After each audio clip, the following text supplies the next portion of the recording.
मुळात 75 वर्ष आपल्या देशाच्या स्वातंत्र्याला झाल्यानंतर एक सिंहावलोकन आवश्यक आहे आणि या सिंहावलोकन होत असताना गेल्या 10 वर्षाच्या काळामध्ये समाजामध्ये मोठी अस्वस्थता ही आढळून येते आणि अस्वस्थता आढळून येत असताना बहुजन समाजाला त्याचा सर्वाधिक फटका बसलेला आहे। उत्तम शेती, मध्यम व्यापार आणि कनिष्ठ नोकरी ही वर्षानुवर्ष परंपरेने चालत आलेली जी मांडणी होती तिने शीर्षासन केलं आणि उत्तम नोकरी, मध्यम व्यापार आणि कनिष्ठ शेती झाली आहे। शेतीशी निगडीत असणारा सर्व जो वर्ग आहे हा शेतमालाला भाव नसल्यामुळे, शेतीवरचं अवलंबन वाढल्यामुळे आणि जी एक प्रगती मनमोहन सिंग साहेबांच्या काळात सुरू झाली होती ती कुठेतरी थांबली आणि या सर्वांमुळे ग्रामीण भागात राहणारा बहुजन समाजाचा जो नागरिक आहे या नागरिकांमध्ये एक अस्वस्थता ही निर्माण झाली आणि त्या अस्वस्थतेला शांत करण्याकरता जे उपाययोजना पाहिजे त्या उपाययोजना मात्र गेल्या 11 वर्षात ह्या केल्या गेल्या नाही आणि जो बिघाड केला गेला बेरोजगारांना नोकऱ्या नसणं, शेतमालाला भाव नसणं, त्यानंतर जो शेतीवरचं अवलंबून असणाऱ्या माणसांसाठी योजना असणं, त्याच्याऐवजी भलत्याच लोकांची कर्ज माफ केल्या गेली, उद्योगपतींची किंवा देश बुडवे जे आहेत हे जे पळून गेलेले भगोडे आहेत यांचं लोन राईटअप केलं आणि मूळ अर्थशास्त्रीय दृष्टिकोनातून एक मोठी विदारक परिस्थिती निर्माण झाली आणि ही निर्माण होत असताना ज्यांची जेवढी जनसंख्या आहे त्यांना आता सामाजिक न्यायाच्या भूमिकेतून सामावून घेणं हे अत्यंत आवश्यक होतं, कारण मुख्य प्रवाहात येणं हे महत्त्वाचं आहे आणि सर्वांना प्रवाहात घेणं हे महत्त्वाचं आहे आणि ते होत नसल्यामुळे हा निर्णय हा अत्यंत महत्त्वाचा होता। आता निर्णयाची घोषणा झाली, याच्या पुढे जाण्याची अधिक आवश्यकता आहे। आता लवकरात लवकर ही जनगणना संपन्न झाली पाहिजे आणि ती संपन्न झाल्यानंतर त्याच्या आधारावर पुन्हा एकदा आरक्षणाची संरचना निर्माण झाली पाहिजे आणि त्याकरिता 50% जी मुदत आहे, जी अट आहे, जी कमाल मर्यादा आहे ती हटवल्या गेली पाहिजे आणि हा प्रश्न जो आहे हा सामाजिक ऐक्यासाठी, शांततेसाठी, सामाजिक न्यायासाठी आणि हम सब भारतीय म्हणत असताना, हम सब एक आहे म्हणत असताना भारतातले लोक सर्वजण समतेचा, बंधुत्वाचा जो आपण एक नेहमी ज्या फुशारक्या मांडत असतो त्या खऱ्या अर्थानं कुठेतरी त्याच्याकडे डोळे उघडून नीट पाहत असताना याची खरोखर एक आवश्यकता आहे, एवढंच या निमित्ताने बोलतो। एक अत्यंत या भागीदारीच्या अनुषंगानं एक अत्यंत महत्त्वाचा मुद्दा मला आपल्या सगळ्यांसमोर मांडायचा आहे, तो म्हणजे राजीव गांधींनी पंचायत राज व्यवस्था आणली आणि 73वी 74वी घटना दुरुस्ती झाली आणि 73व्या 74व्या घटना दुरुस्तीनंतर काय झालं तर लोकसभा, विधानसभासारखीच ग्रामसभा अस्तित्वात आली, नगरपालिका, नगरपंचायता, जिल्हा परिषद, पंचायत समित्या ह्या आल्या आणि यामध्ये जे सर्व छोटे मोठे समाज जे होते यांना आपापल्या ठिकाणी प्रतिनिधित्व मिळालं आणि हे प्रतिनिधित्व मिळाल्यामुळे ते सुनवाई नसणं, कुठेही हिअरिंग नसणं असा एक जो उपेक्षित जो वर्ग होता त्या उपेक्षित वर्गाला सहभागी होण्याची संधी मिळाली आणि ती संधी ही अधोरेखित सर्वदूर होत असताना त्याचं एक विशेष एक उदाहरण आपल्या भारतात आहे की चंबलची घाटी ही आपल्याला सगळ्यांना माहिती आहे आणि चंबलच्या घाटीमध्ये हातामध्ये शस्त्र घेणारे, उठाव करणारे ही लोक आपण बघितलेली आहेत आणि त्यांना बागी म्हणत, पुढे डाकूही त्यांना म्हटलं जात होतं, म्हणतो त्यांना बागी म्हणत। हे बागी कोण होते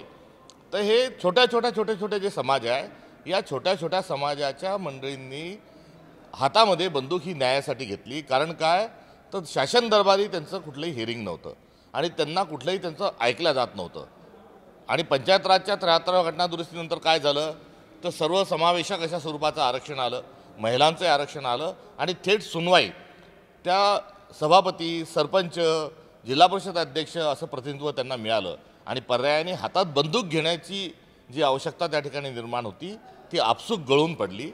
हे यापूर्वी जातीनिहाय जनगणनेच्या अनुषंगानं एक अत्यंत उत्कृष्ट एक संदर्भ आपल्याजवळ आहे आणि हा संदर्भ आज जातीनिहाय जनगणनेच्या अनुषंगानं आपण पडताळून पाहत असताना हा निर्णय जो आहे देर आहे, दुरुस्त आहे हे या निमित्ताने म्हटलं पाहिजे। मात्र ते म्हणत असतानाच हा जुमला ठरू नये, कारण इतके जुमले झाले।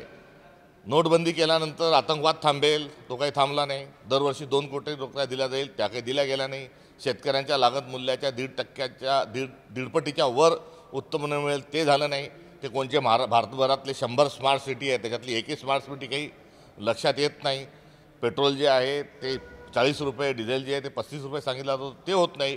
ही सर्व जुमल्यांची गोळाबेरीज जी आपल्या डोळ्यापुढे आहे तशी जातनिहाय जनगणनेच्या अनुषंगानं होऊ नये एवढी अपेक्षा या निमित्तानं आमची काँग्रेस जनांची आहे.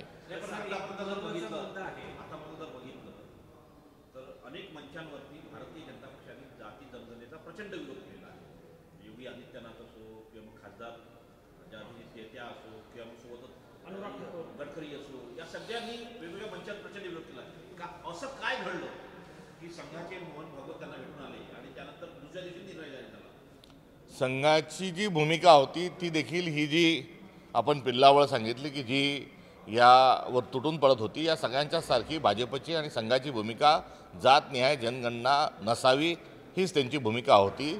आणि या भूमिकेला जे बदलावं लागलं ते केवळ हे राहुल गांधी यांनी हा मुद्दा हातात घेऊन ज्या पद्धतीने मांडला आणि त्यांच्या मुद्द्याला जो प्रतिसाद मिळत आहे आणि त्यांनी आपल्या देशाच्या सामाजिक स्वास्थ्य बिघडण्याच्या अनुषंगानं आज जे काही चालू आहे त्यावर ताबडतोबीनं कोणता उपाय हा शासन स्तरावर झाला पाहिजे याचं योग्य असा निर्णय आणि सूचना असल्यामुळे आता हे करण्यास भाजपला आणि एकंदरीत सगळ्या विरोधकांना राहुल गांधी यांनी भाग पाडला आहे. हाच त्याचा सगळ्याचा संदर्भ आहे. सर, प्रश्न हा आहे की अलीकडच्या काळात क्लास 2 क्लास 3च्या ज्या जागा होत्या त्या खाजगीकरणामुळे कमी झाल्या, ज्यामध्ये ओबीसी वर्गाचा किंवा बहुजन वर्गाचा किंवा कुणबी वर्गाचा जे शेतकरी वर्गातला मुलगा होता तिथपर्यंत जायचा. क्लास 2 क्लास 1 ते हरिजन वर्गाच्या जागा असं म्हटलं जायचं, त्या थोड्याफार प्रमाणात बहुजन वर्ग पोहोचला आहे. तर त्या जागा देखील खाजगीकरणामुळं कॉन्ट्रॅक्टीकरणामुळे जात आहेत. अशा परिस्थितीमध्ये काल राहुल गांधींनी म्हटलंय की हा डाटा आल्यानंतर खाजगी क्षेत्रात पण आरक्षण असावं. तुम्हाला काय वाटतं, महाराष्ट्रामध्ये खाजगीकरण झालेलं सर्वात मोठं राज्य आहे? निश्चित राहुलजींची जी भूमिका आहे ही काँग्रेसची जुनी भूमिका आहे आणि आरक्षणाला ज्या उपकाराच्या नजरेतून बघण्याचं एक पातक या ठिकाणी भाजप आणि काही विरोधी पक्ष जे करतात त्यांनी कृपा करून हे समजून घ्यावं की आरक्षण याला हक्क म्हटलं गेलं आहे, आरक्षण याला सामाजिक न्याय म्हटलं गेलं आहे आणि ज्यांची जेवढी जनसंख्या आहे त्यांना तेवढं सहभागी करून घ्या ही त्यामागची असणारी अपेक्षा आहे. नाहीतर जो बॅलन्स आहे हा जो समतोल आहे हा समतोल कुठे ना कुठे बिघडत जाईल. त्यामुळे आपण सांगितल्यानुसार नोकऱ्या आता कमी व्हायला लागल्या आहेत, मात्र ज्या असणाऱ्या नोकऱ्या आहेत त्याच्यामध्ये सहभाग नाही. किंबहुना जे उच्च पदस्थ आहे त्या उच्च पदस्थांवर फार वेगळ्या लोकांचा पगडा आहे. त्यामुळे जे बहुजन समाजातून किंवा तळागाळातून आलेले आहेत या सगळ्या लोकांना दूर ठेवण्याचं आणि त्यांना एक नव्याने अस्पृश्यता निर्माण करण्याचं जे कारस्थान भाजपच्या वतीने जे सुरू होतं त्याचा पडदाफाश झालेला आहे. आता IPS आणि IASचे निकाल लागल्यावर जे खेड्यापाड्यावरची जी मुलं आहेत ती जेव्हा नोकरीला लागली आहेत, धनगरवाड्यातली जी मुलं नोकरीला लागली आहेत त्यांचे चेहरे बघा, ते जेव्हा घरी जातात तेव्हा त्यांची बहीण त्यांना भेटणार बघा, अंगावर शहारे येतो. आता अशा लोकांना आपण कधी व्यवस्थित सामावून घेणार? आणि ते सामावून घेत असतानाचा जो सामाजिक आशय जो आहे तो आशय अत्यंत महत्त्वाचा आहे. या ठिकाणी थोडं विषांतर होईल, मात्र मी जिल्हा परिषद अध्यक्ष झाल्यानंतर नंतरचे जिल्हा परिषद अध्यक्ष आहे आदिवासी राखीव होतं.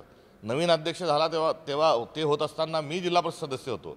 त्यांना गाडीत बसून जेव्हा आम्ही बाहेर घेऊन गेलो तर तेव्हा आदिवासी समाजाचा एक माणूस अंगातलं शर्ट काढून ती लाल दिव्याची गाडी ही पुसत होता.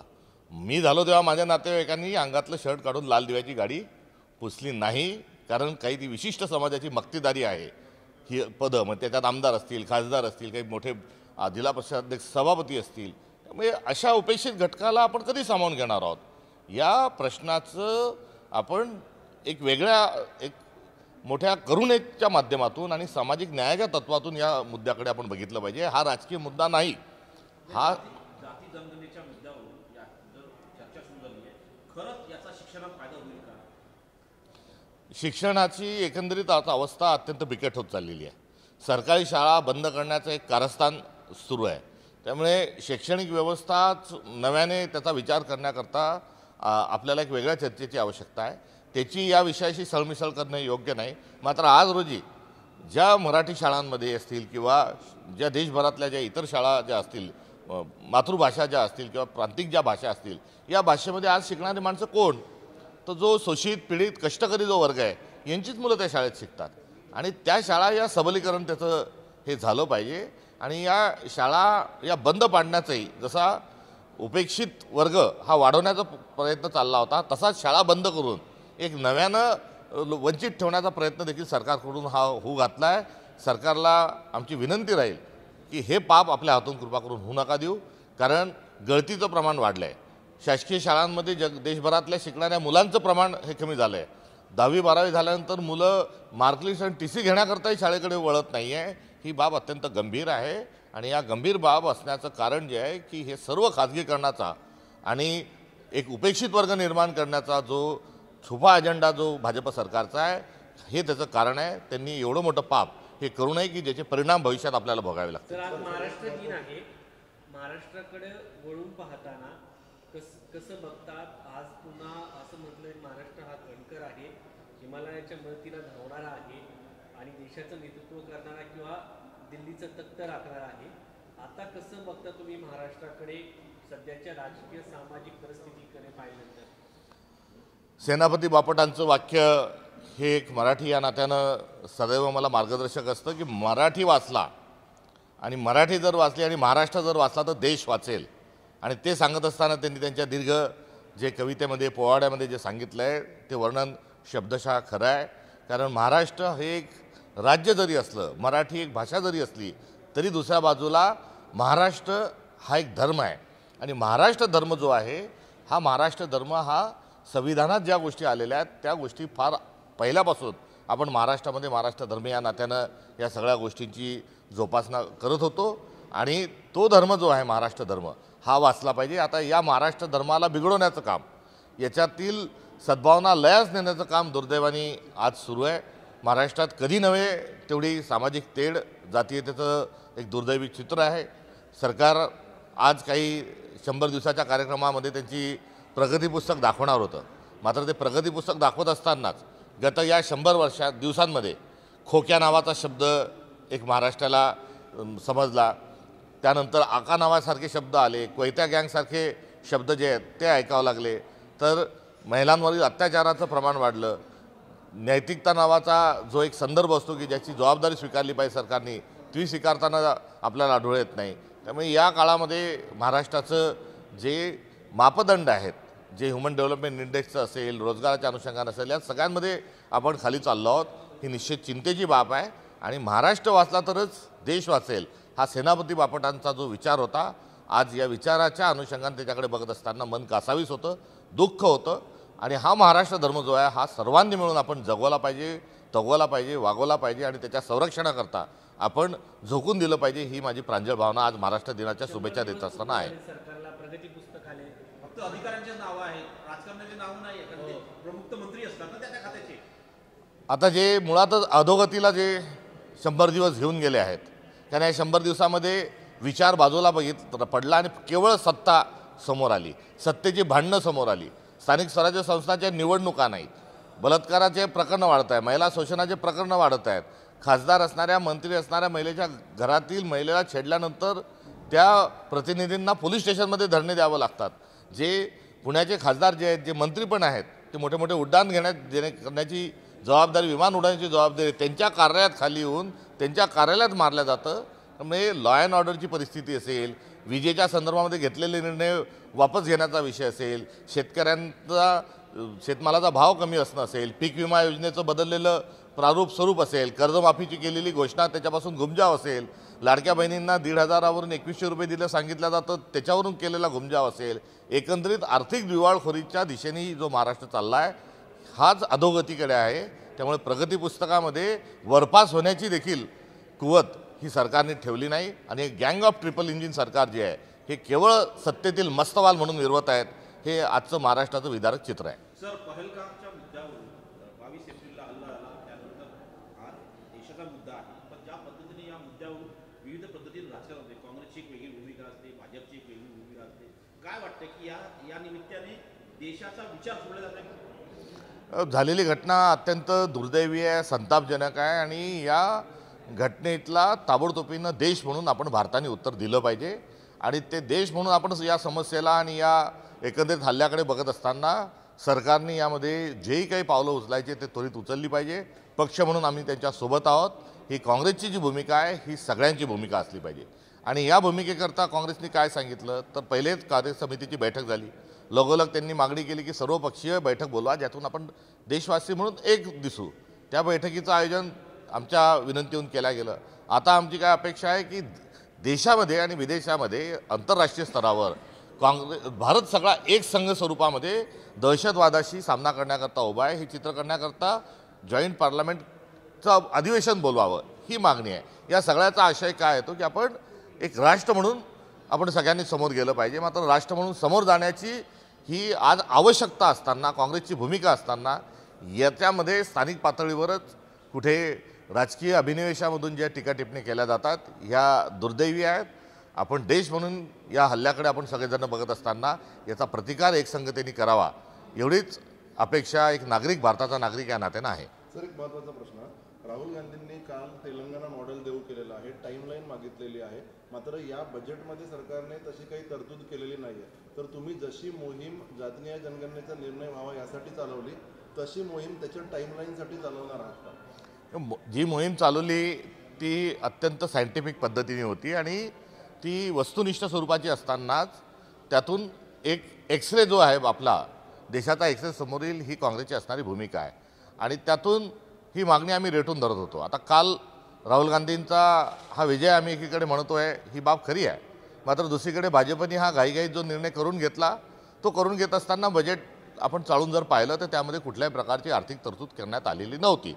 इथं पर ताबडतोबीने एक वेगळं अधिवेशन बोलावं, आर्थिक तरतूद करून घ्यावी, पुरवणी मागण्या त्या संदर्भात मागाव्यात आणि तातडीने नियोजन करून त्याचं जे एकंदरीत जनगणनेची जी प्रक्रिया आहे, तो स्टँडर्ड प्रोटोकॉल आहे, हा प्रोटोकॉल ताबडतोबीनं युद्धस्तरावर हा 6 महिन्याच्या आत हा त्यांनी सुनिश्चित करावा, जेणेकरून येणाऱ्या बजेटमध्ये या जनगणनेच्या आधारावर सुधारित स्वरूपाच्या उपाययोजना आणि त्याच्या तरतुदी आपल्याला तशा स्वरूपाच्या करता येतील. त्यामुळे टाईमलाईन ही असलीच पाहिजे, नाहीतर बोलायचा भात आणि बोलायचीच कडी हे प्रारूप स्वरूपामध्ये अभिव्यक्त झाल्याशिवाय राहणार नाही. मग त्याच्यासाठी तुम्ही मोहीम चालवणार का?